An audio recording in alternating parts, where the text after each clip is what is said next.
What are we shooting, Ray? Grendel. Send it. Oh. Oh, we're out of ammo? Let me reload.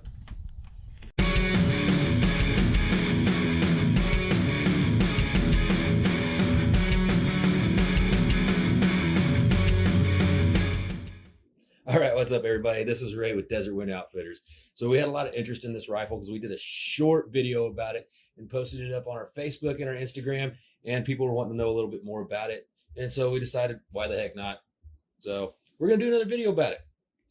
All right, so real quick, this is my 6.5 Grendel.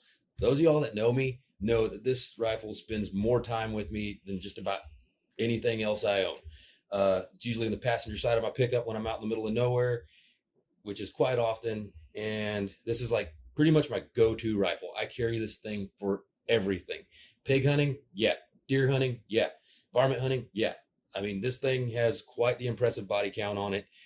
And quite frankly, this is probably my favorite gun that I own out of a lot. So real quick, this is my 6.5 Grendel. This is a standard 6.5 Grendel round sitting next to a standard 5.56 round or 223, whatever you want to call it. So, like I said, we're all familiar with the 5.56 and the 223. Those are pretty much the AR-15 go-tos. Well, the 6.5 Grendel, it's got a lot more balls behind it, let's be honest, okay? I'm going from, the standard, throw this away because I'm going to get all ADD and want to mess with it. Okay, so I'm going from the standard 55 grain to 62 grain round to about 123 grain round. I got those great 6.5 downrange bullet coefficients, and the range on them is phenomenal. Okay, I know guys that sit there, the Chris Kyle fanboys are sitting there going, yeah, I can push my Grendel out to like 1,100, 1,200 yards. On paper, yeah, they're going to do it. Not going to lie. Realistically, I've hit pigs in the side of the head with this thing at 700. Done. It's lights out. They're not going anywhere. Would I try to make 1,100 and 1,200 yard kill shots? Probably not. I'm not going to lie. I'm not going to do it. I'm not that guy, all right? I'd actually know how to hunt. Need be, I'm going to lengthen my stalk and not my shot. So that being said, I'm going to give you a really good in-depth look at this thing from one side to the other. We're going to start at the front end, okay? Because that's the business end. We're going to check that out, work our way down to the back. All right, you'll see up here at the front, I don't like running the standard A2 bird cages. I don't like running, just big, bulgy compensators. They're just not my style. They're a lot of noise. They kind of suck. And that's just not what I do. So I like running Call Valley Precision linear comps on my rifles. And they're pretty much my go-to. I do have a couple of rifles that I don't run these on. They're not necessarily all going to be Call Valley, but that's just my favorite one. But these things are awesome. If you're not familiar with them, they're great because, especially in hunting situations, rather than taking that sound and just blowing it out all over the place and just sacrificing everybody's eardrums on the range next to you like a typical comp or muzzle brake would do, what this is going to do is it's going to take that sound and it's going to send it downrange, okay? So if you're hunting and you know how to shoot, it's going to be dead before the noise ever gets there. So yeah, win-win. Drums ain't ringing, everything's great. So I got to have that sitting on a barrel because it's my comp. So what I'm running right here is a stainless steel heavyweight barrel from Odin Odin Tactical. I don't even know what they go by anymore. They've changed their name a couple of times, I believe. Anyway, Odin makes this barrel, stainless steel, heavy profile. There for a while, Odin was catching a lot of hate on their barrels because they did screw up in their factory for a little while, but I'm going to hand it to Odin. Odin straight up owned it. Okay, they told you how to check and make sure your barrel was screwed up or not. And what they did from there is they sent you a new barrel if your barrel was jacked. Okay, I'm not going to hate on Odin.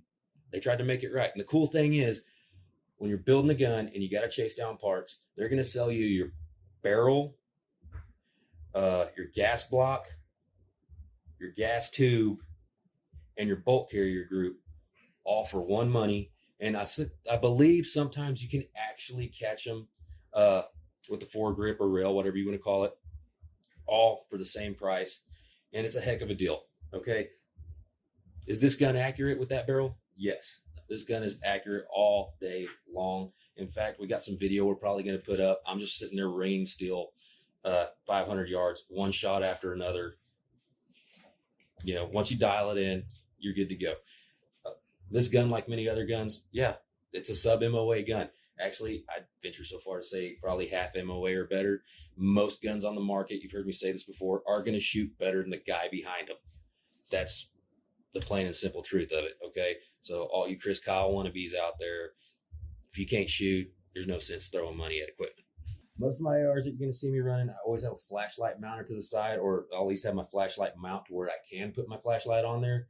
I've got like a handful of flashlights that I run for various different reasons. This was my green light. I pig hunt a lot with this gun. I varmint hunt a lot with this gun. Like I said, it's just a real enjoyable gun to shoot. Recoil off this round is non-existent, especially when you're running that comp. And, you know, when you're hunting at night, you got to have a light or you ain't going to see nothing. I always run my flashlights on my left-hand side of my gun just because it makes it easy for me to hit the switch with my thumb. You know, I keep them mounted far forward, you know, just out of the way. I do have some that have off-angle mounts sitting on top of the rail. You know, it all depends on how you like setting up your lights. Some guys like setting them on the other side. Some guys like mounting them underneath. Some guys like mounting them on their scopes. I just like mine right there. Personal preference. If that's not how you like mounting yours, do you. Run your light the way you want to run your light. All right. My light is mounted to my Midwest Industries foregrip or rail, whatever you want to call it. There's so many names for these things out here. The reason I like Midwest Industries is they are super light, okay? And they are tough. This thing has been through hell and back. It's been abused, and it really doesn't show it too much. I like running the 15.5 inches from Midwest Industries. They got several different variants that they make. Solid equipment. They're just good. They're lightweight. You know, they're very user-friendly, and I just like them. Like, you can beat the heck out of these things, and they really don't show the abuse that they go through. This is probably one of my favorite companies to get these from.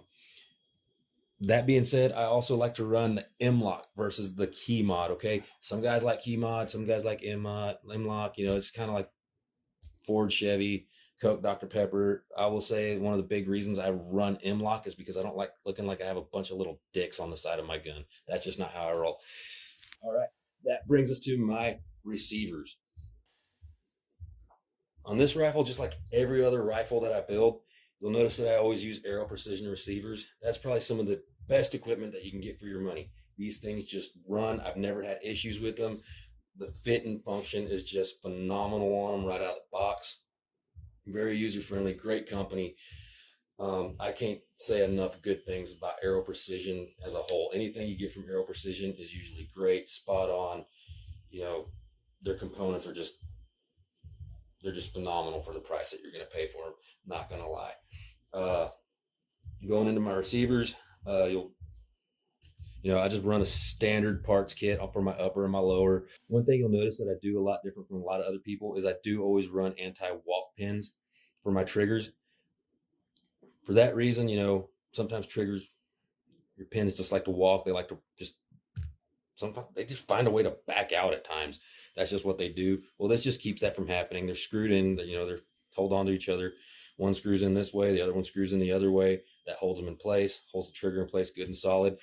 Talking about my trigger, I like running POF triggers, Patriot Ordnance Firearms.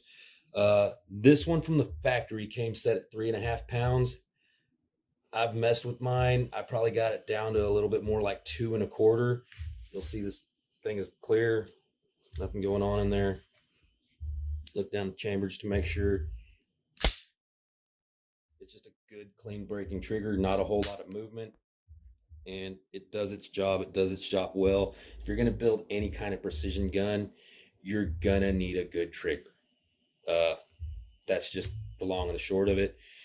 Triggers will make or break you when you're sitting on a bench or you're taking long shots in the field. That's a lot of people overlook that. It's an easy part to overlook. But if you're going to spend some money on something that's going to be a quick upgrade and improve your accuracy, especially in the AR world, I suggest spending money on a trigger.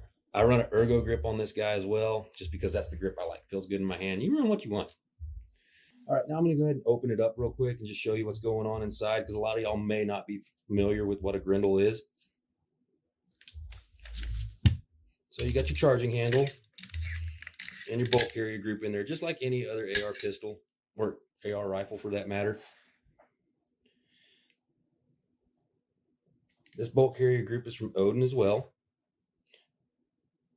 And you'll see that it is stamped. If you look really hard, you probably ain't going to see it on camera. It will say 6.5 Grendel. Now make sure if you're going to build one of these that it is a 6.5 Grendel bolt carrier group, at least the bolt. Because 6.5 Grendel is actually based on 220 Russian, and that is an entirely different round than 5.56 that we're used to. So it's wider in the back end. You're going to need to make sure that this is proper. This is what you need. This is going to fit. That way your gun functions. Going into my charging handle, I like running these mid-width charging handles. This one's from Battle Zone. The reason I like them is they just stick out a little bit longer. I don't like having to reach under my scope with two hands. I just usually just grab it like that, rack my shell. I'm good to go back into doing what I'm doing. Charging handles, you know, run what you want. Some guys like making it look like they got a freaking condor sitting on the back of their gun. Some guys like them tiny ones. I mean, charging handle's a charging handle to me. Just run what you like. You know, doesn't matter what you're shooting. Run what you like. That's the main thing. All right, now that we talked about my bolt carrier group, I'm just going to go ahead and talk about my back stock and why I like running the back stock that I run. You'll see on most of my rifles, I run a very basic minimalist like stock on the back end. And that is because, you know, under this cap, I have some really long hair. And long hair tangles up in these big, bulky precision stocks with all these moving parts. And on top of that, moving parts means noise. And I hunt with these guns a lot. So that's why I don't like a big back stock, like these big precision type stocks. I'm just not a big fan of them. I know a lot of y'all are. Do you, like I said just a second ago, run what you want to run what makes you happy. This is what I like. I actually get a really good cheek weld on this. It fits me good. And to me, on the back end, less is more. You'll see on some of my other rifles as we show them, I just really don't like having a whole lot going on back here. Like I said, long hair. For those of you guys with the beards, those big, bulky tactical stocks with all the moving stuff, they are going to yank your beard. I promise you. Okay, another very important thing to remember if you're going to do a 6.5 Grendel build, always make sure your mags are stamped 6.5 Grendel. Okay, yes, it's the same size as a standard 5.56, 223, whatever you want to call it, but the follower and the spring are completely different. All right, so if you don't do that, they're not going to feed. Yeah, you might get 2 or 3 rounds in there. I don't know how well they're going to feed. I don't know if it's going to cycle properly. To be perfectly honest, I wouldn't chance it. You know, I just spent all this money building a rifle. Why do I want a chance jamming it, bending something? Quite frankly, maybe even blowing it up. I don't know. I don't want to be that guy. But speaking of the mags, like I said, they will be stamped 6.5 Grendel. They come generally in 10 rounders, 17 rounders, and 10 rounders. I usually keep the 10s and the 17s on me. I'm just not a big mag guy. If you've been following us, I don't like rocking big mags. Like I said, I carry this thing with me a lot. Last thing I want is my mag hanging on a seat belt, you know, hanging on tree limbs. I just don't like big, bulky mags.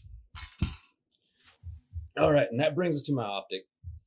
I build these guns to carry them and use them, so I don't like putting real just expensive freaking scopes on them. Yeah, I do run some on some of my other stuff, but this one's made to be kind of utilitarian. It's kind of my truck gun, and I do hunt with it a lot. So on this one, I'm just running a really basic Leupold VX2, and it's in a 4-12 power. This scope has the Leupold CTS system on it, which is a really cool feature. Not if you want to call it a feature. And what that does is that just lets you adjust your elevation real quick on where your bullet impact is. And actually, the cool thing about these is you can actually get a hold of Leupold, and they will make you a custom turret to where you can actually dial, you know, you send them your ballistics and your elevation, some other information, and you can just adjust it on the fly. They'll send you a turret that basically it's going to hit pretty close to dead on, and it'll be made for that cartridge, that rifle that you're shooting. It's a really neat feature. This gun, I've shot it so much, I don't really run that. I just know where my holdovers are, where they're going to be, and I just dial it in as needed. Usually keep, you know, I usually keep my zero set at 100 yards, and then from there, I just know where my drops are. And to be honest, I don't really crank this one up, really past 8 or 9 power very often, just because I don't. I still can crank it up to 12 if I want to. And there's some times that I do, but not very often, in most of the shooting situations I'm in, even when I'm shooting far, I just find that dialing them in way too tight is actually a little bit more headache than it's worth. On these mounts, I'm running just standard P series Nikon mounts. They're not an expensive mount. You can buy these just about any sporting goods store.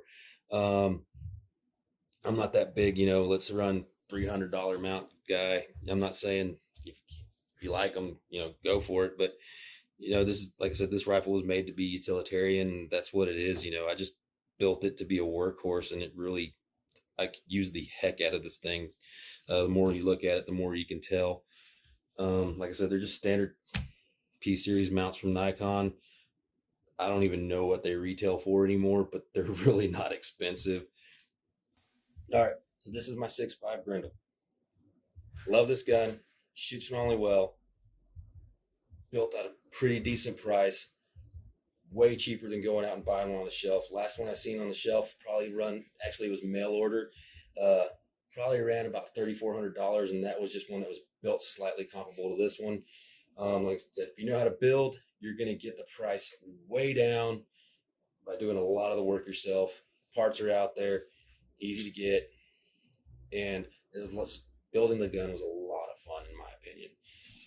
Ammo availability, you're not going to find it at Walmart most likely, but you go into any actual sporting goods store or gun store, they're going to have it most likely, and it's not expensive. I think the last box I bought was $23 for 20. And there you have it. That's my 6.5 Grendel, and thanks for tuning in. We'll see you on the next video. From all of us at Desert Wind Outfitters, thanks a bunch. Talk to you later. If I go 4 for 4, Brad gets to let me hit him with an egg.